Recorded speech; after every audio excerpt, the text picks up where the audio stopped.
Hey YouTube, long time no see. Um, I'm working on new projects, and yeah, I was able to get a garage and actually start working. So the important thing is I got a tripod made. I made it out of some scrap wood. Maybe I'll do the project build. I don't know. I filmed it on my phone, so the video looks pretty bad. But I got the tripod now, so I can start showing you what I'm working on. So the first thing is I'm building some nice speakers. So these are some towers that I'm putting together. I have all the components up in my apartment. So I'm going to walk you through making these. These are the towers so far. So the wood has already been taken out with the router, so it's all nice and squared up and nice. I have this box pretty much glued together except for this panel right here, which in about 10 minutes these clamps are coming off and I'm doing that. The second panel is over here, pretty much ready to get glued. And then while that's gluing, I'm kind of just working at my workbench doing some random stuff. Okay, so last piece is going on. So firstly, degunk your wood glue.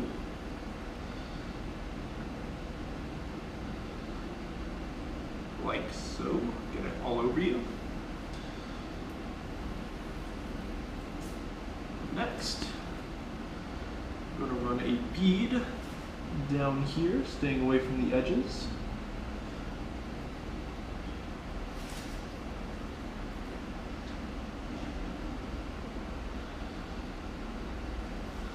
Then I'm going to go up the spines. On these edge spines, I'm going to go on the inside. Middle spines here, we're just going to lob it nice and center in the middle.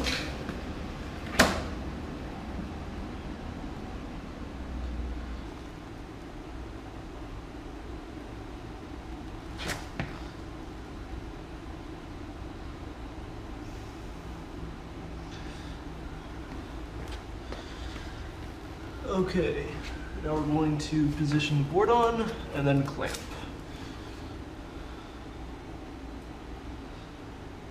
Nice and easy. Now it's important when you clamp, you don't actually want to clamp the board down insanely tight. You only want to clamp it down enough that it will hold the board where you want it. No need for your clamps to be He-Man strong or anything like that.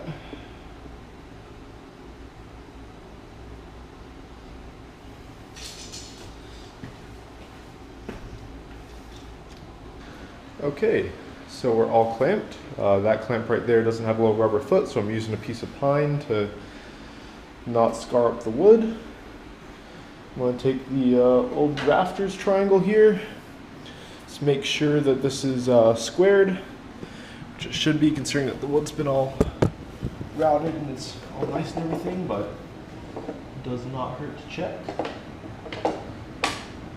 Looking good there, looking good there, and there, and it's safe to assume that it's also good there. Awesome. Okay, so I got the last piece on right here. It's not glued yet. But it fits on nice and perfectly. And it goes on this way because if it's flipped around the wrong way, then we got these bars that go through where the speakers need to go, so it makes it real easy. Only thing I'm concerned about is I'm going to be polyfilling in here. And it's going to be a bit hard to get the polyfill down in here because there is this spine piece that is right here. And there's another spine piece here, and then there's down in here. So, I don't know.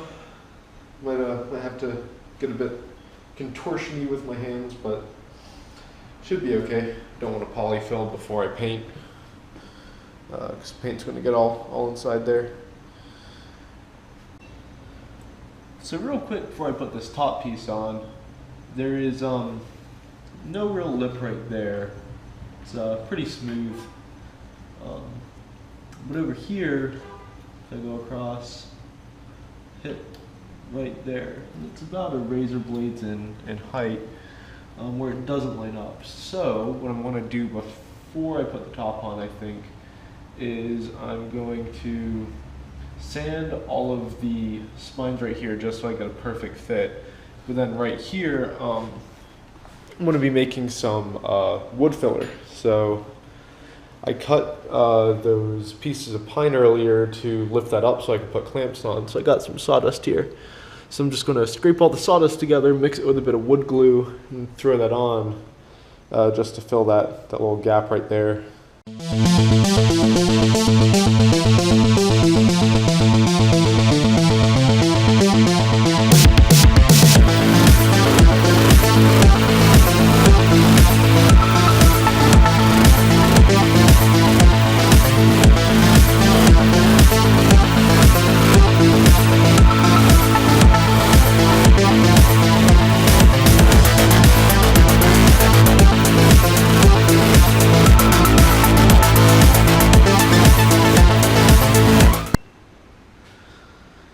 Just kidding. I scraped it off. The wood filler I made was real coarse because it was with the cuttings that were just laying on the bench.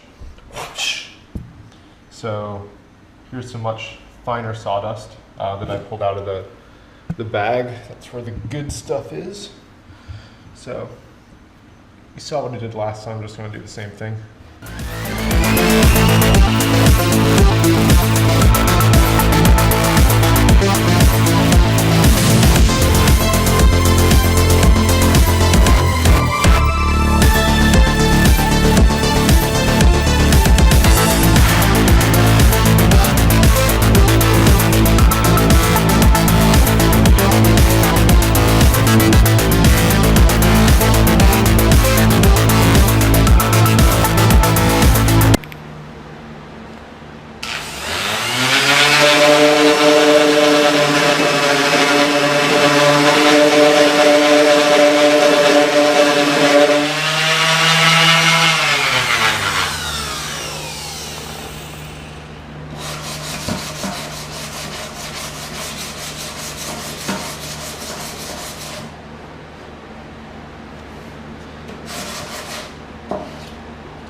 Should be pretty flat now. Just 80 grit on the orbital, and then what's this, 220 on the sanding block just to smooth it out.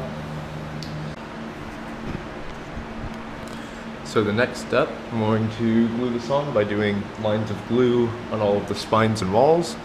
However, on this top piece, I still want to get it a tiny bit closer. I think when I sanded it down, I actually sanded it a bit too far down.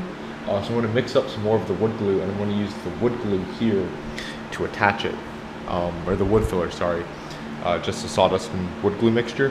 So I'll put down a tiny bit of that along the section right here, and I'll put down more wood glue on top of the wood filler to make sure it really adheres. This one, before I did the wood filler, all nice and perfectly sanded, so this was just filling in the cracks. So tomorrow I will be sanding off all this excess wood filler, and we should be left with a perfectly smooth box, which then will be done to that one as well. Then on to painting. So I got the rest of the speakers nice and sanded and smooth on the top, so now I just have to go ahead and seal them before I paint. And to do that, I'm going to do a 50-50 mixture of water and Type Bond 2, and just use these little foam rollers to paint it on. Okay. So I forgot to film this earlier, so I'm going to do a small batch just to show you how this is done.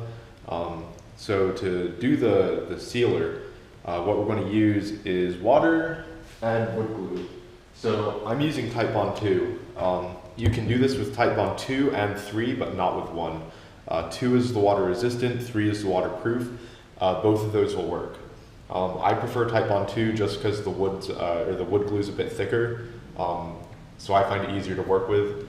Now to do this wood sealer, we're going to mix 50-50 water and wood glue. And like I said, I'm doing a small batch just to show you. So just pour your water first. If you pour your wood glue second, like you dump the water out and then you pour in the wood glue, you're left with wood glue stuck on the inside of here. So either pour your wood glue in first, measure it, dump it out, then add your water, or do it this way, where you measure your water up to a mark. So say, for example, you're doing half a cup, put in a fourth a cup of water, and then a fourth a cup of wood glue. And when it gets up to the half a cup line, you know it's 50-50. So just go ahead, put in your wood glue and your water. Now take your roller and just use the metal part of the roller to basically mix it. You can just wipe it off afterwards. So just like so, mix it together. If your roller doesn't reach into the bottom, just use something else and then pour it in. What you want to get rid of is the wood glue that's just stuck to the bottom there. So once it's mixed, you can go ahead, snap your roller on, just pour it in. So once it's in your tray, just go ahead, put some on your roller. Make sure you roll it out real good. If you have too much on your roller, it tends to streak. And we're going for a lot of coats anyway, so it doesn't really matter if some of the coats are a bit sparse. Okay, so I finished doing the first coat on one, and as you can see, well, hopefully see, it's a lot glossier than the one without the coat.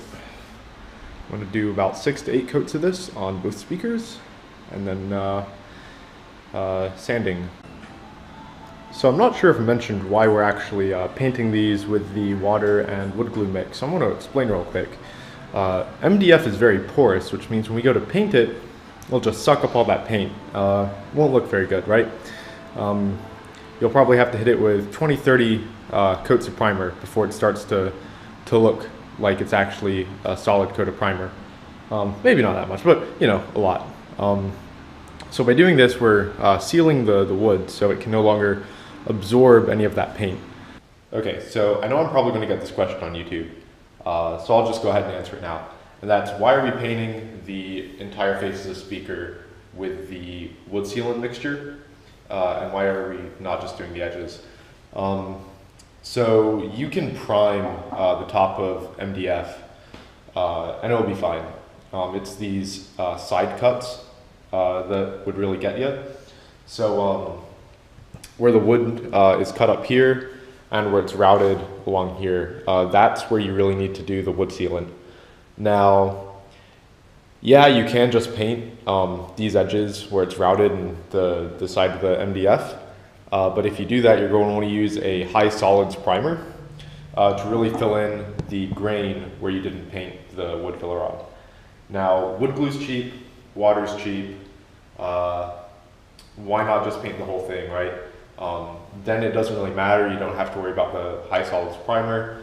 And most importantly, if you're painting it across the entire thing, once you sand it, you get rid of the edge where the two pieces of wood are joined,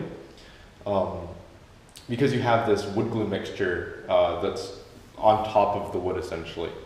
So you end up with a much cleaner joint between the wood. Okay, so we just finished sanding down the sides with our 440 grit sandpaper, which gets any of the ripple or the little bumps off that was left over from the wood glue and water mixture. But we can get it smoother by wet sanding. So what you want to do is get a bucket of some just very lightly soapy water, like fill your bucket halfway up, 1 squirt of soap, kind of soapy.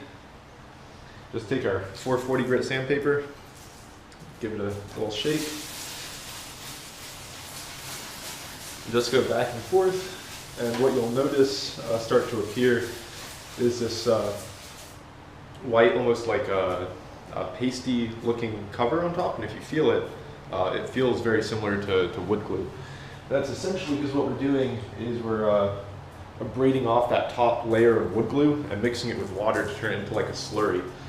And when it dries, that slurry will bind to the wood glue underneath it, and it will give us a very nice and even coating that's like no difference whatsoever between the two neighboring pieces of wood, which is what we want.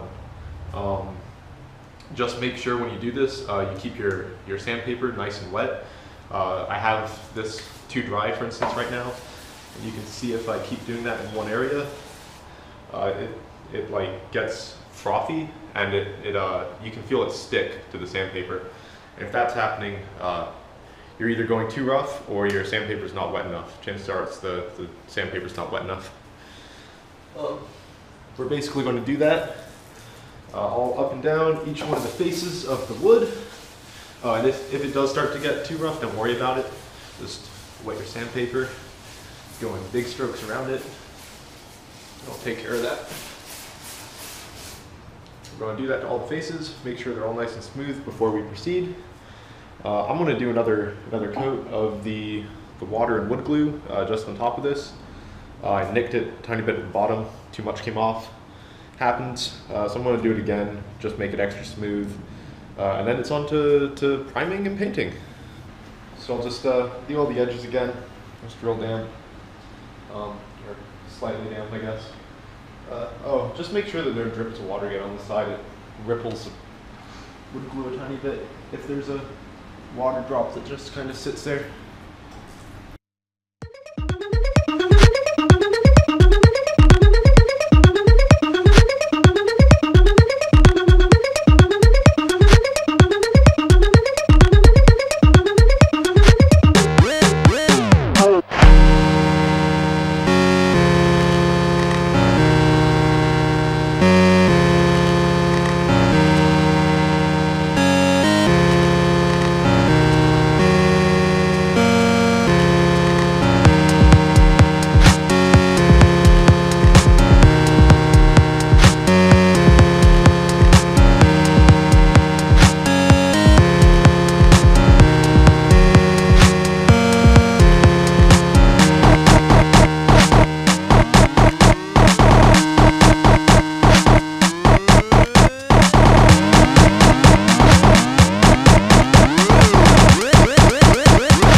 So hopefully this shows up good on camera. So the light's right next to it, and you can see that it's very smooth. There's not really much, well there's a tiny bit there that I missed, but it's very smooth. If we come over here and I shine that, you can see that there's little, it's like white on top, and then there's like little valleys between it. Okay, so this kind of concludes the first part of the speakers, which is putting together the wood, gluing them, and sealing it. What I ultimately ended up doing is using 600 grit sandpaper, put them actually on my lap in the chair over there, and just went side by side, and that way there really was no extra drips that were left on, because I had it on my lap and I was constantly rotating it so I could see it all. Got real close, so I had a nice visual inspection, found a few bumps and just wet sanded those off. And with it being on my lap, the sides weren't vertical, they were horizontal, so I could really sand it nice and good, have nice control. So that worked the best. So now I'm just going to pull all this up and start prepping for paint.